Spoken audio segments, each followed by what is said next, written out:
안녕하세요. 드디어 물리학원의 마지막 진도입니다. 1년 동안 온라인과 오프라인 수업을 병행하느라 다들 수고 많았습니다.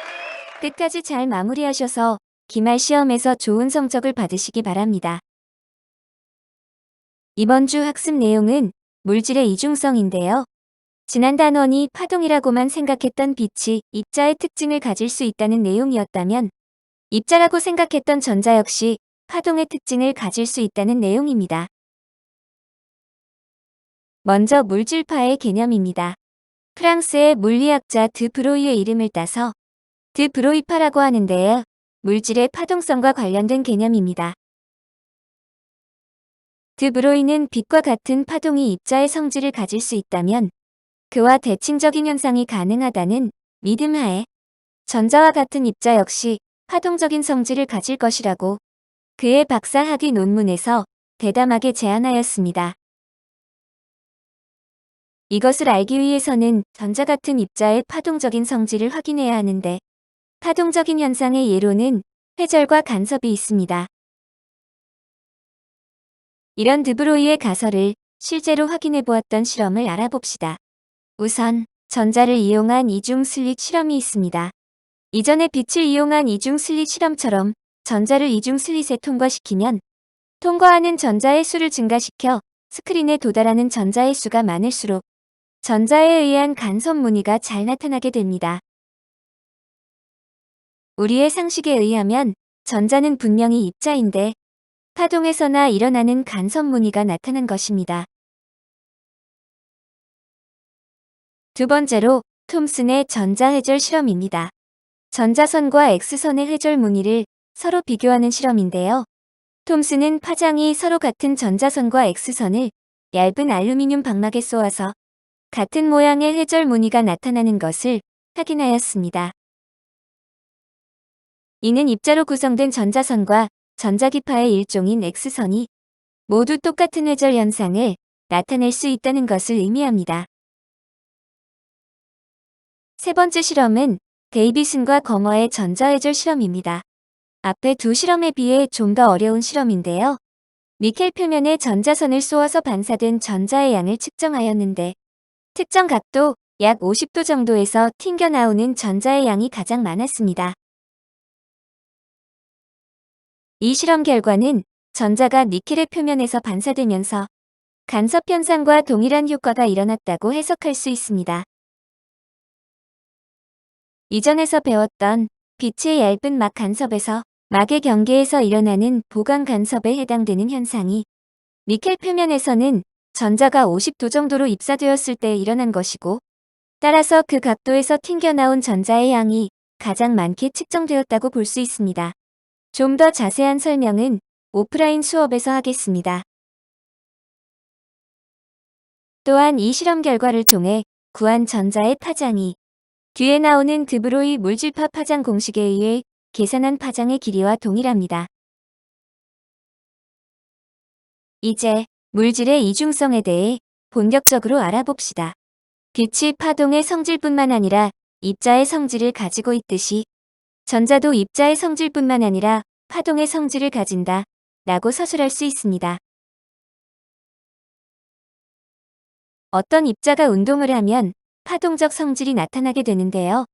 이를 물질파라고 하고 그 파장 공식을 제안한 드브로이의 이름을 따서 드브로이 파장이라고 합니다.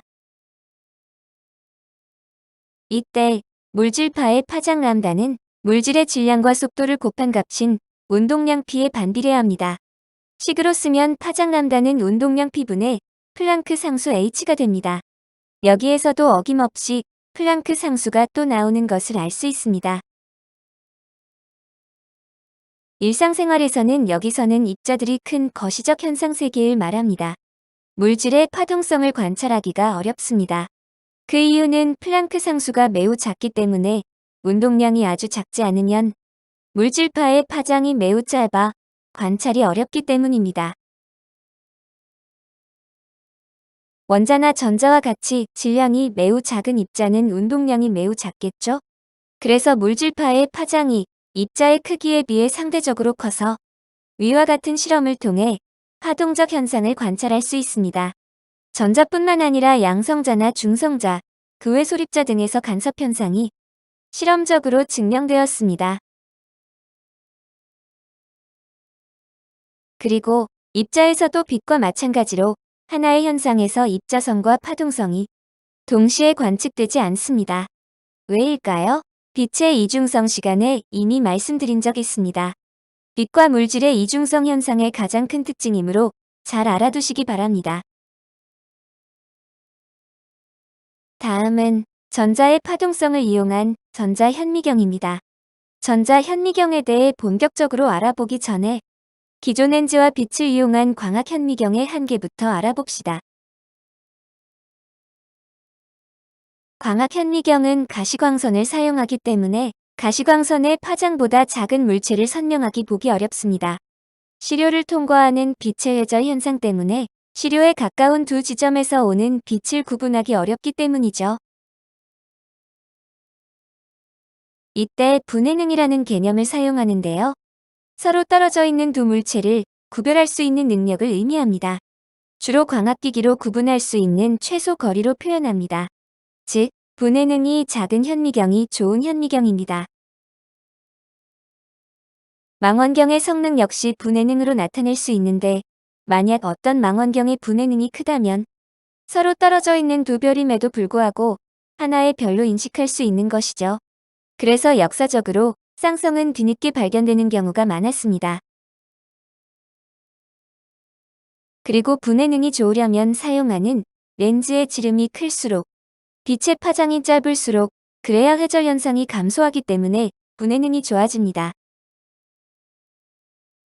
렌즈의 지름을 크게 하는 것에는 한계가 있으니 사용하는 전자기파의 파장이 짧게 하는 것이 분해능을 향상하는 방법인데 광학현미경은 가시광선을 쓰기 때문에 분해능은 가장 짧은 가시광선 파장인 보라색의 절반 정도인 200나노미터 정도가 한계입니다.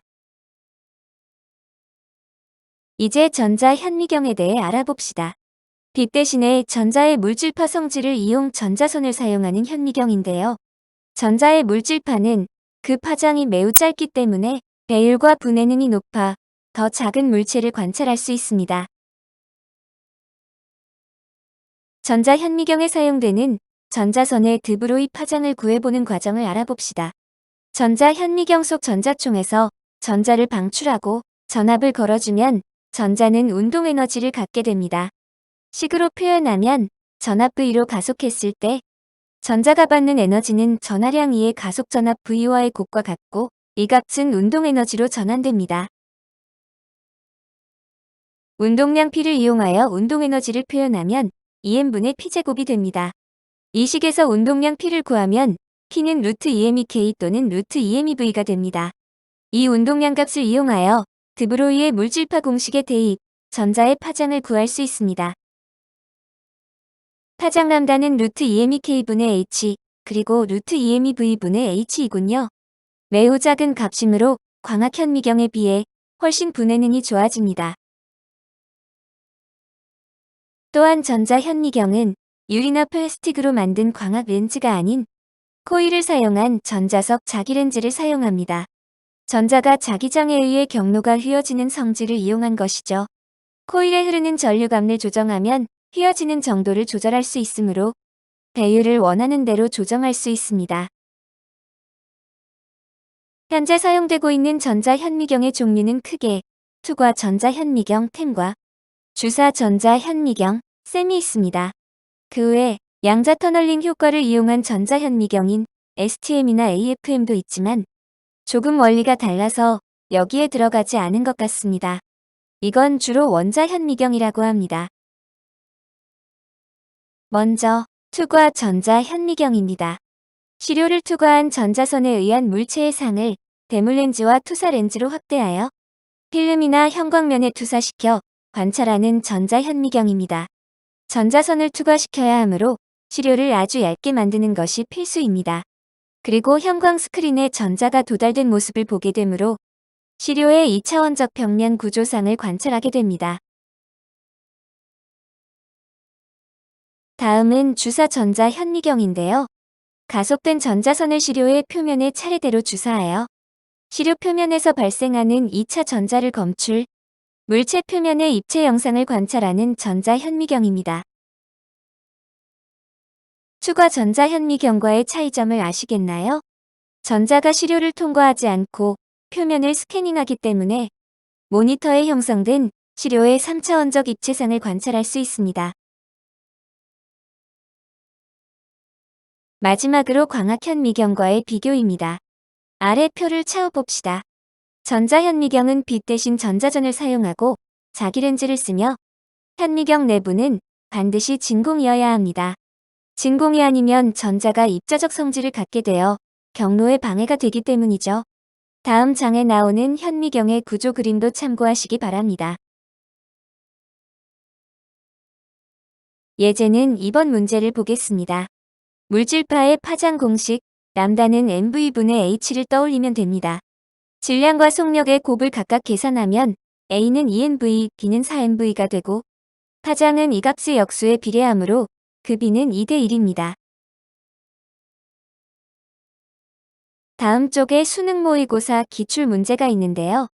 이 파트가 예전에 물리학 2 부분이었기 때문에 모두 2 기출 문제입니다. 2번만 보겠습니다. 운동 에너지에 따른 드브로이 파장 그래프가 나와 있습니다. 기억부터 볼까요? 운동량과 드브로이 파장 길이는 서로 반비례하므로 맞습니다. 니은은 입자의 질량비를 묻고 있는데요. A 입자 그래프에서 확인할 수 있는 값은 운동에너지 E제로에 해당하는 파장 3람다 제로이고 B 입자 그래프에서는 운동에너지 E제로에 해당하는 파장 람다 제로를 이용하면 됩니다. 드브로이 파장식 람다는 루트 2mek분의 h를 사용하면 입자의 질량은 드브로이 파장의 제곱과 운동에너지에 각각 반비례합니다. 따라서 질량비 ma 대 mb는 3의 제곱분의 1 대 2분의 1이 되고 정수비로 바꾸면 2 대 9가 됩니다. 역시 맞습니다. 디귿은 운동에너지를 변화시켰을 때 파장의 변화를 묻는 보기입니다. 역시 드브로이 파장식에서 파장은 운동에너지의 제곱근에 반비례합니다. 운동에너지가 E0일 때의 절반인 E0로 감소하였다고 생각하면 파장은 2분의 1의 루트를 씌우고 그 값의 역수를 취한 루트 2 람다 제로가 됩니다. 모든 보기가 맞으므로 정답은 5번입니다. 이제 진도가 모두 끝났습니다. 남은 기간 동안 열심히 공부하시고 다음 주에 모두 건강한 모습으로 볼 수 있길 바랍니다. 감사합니다.